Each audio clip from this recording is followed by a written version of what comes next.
শুনেছি ভেজ তরকারি নাকি খুব ভালোই হয় খেতে, তার মধ্যে যদি নাকি দুটো পনিরের টুকরো পড়ে তাতে নাকি ওফ জিভে জল এসে যায়। তবে খেতে হলে তো ভালোভাবে রাঁধতে হবে, আর রাঁধতে গেলে তো সেই রান্নাটা আমায় জানতে হবে। তবে আমি তো বাপু রান্না সেরকম ভালো কিছুই পারি না।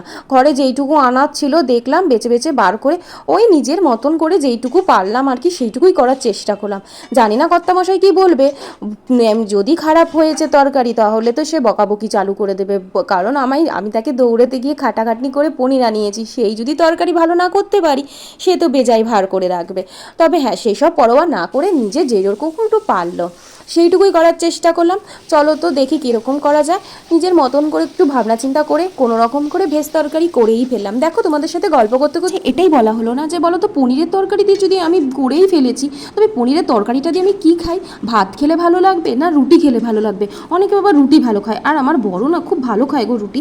দেখি চলো তো কী করি।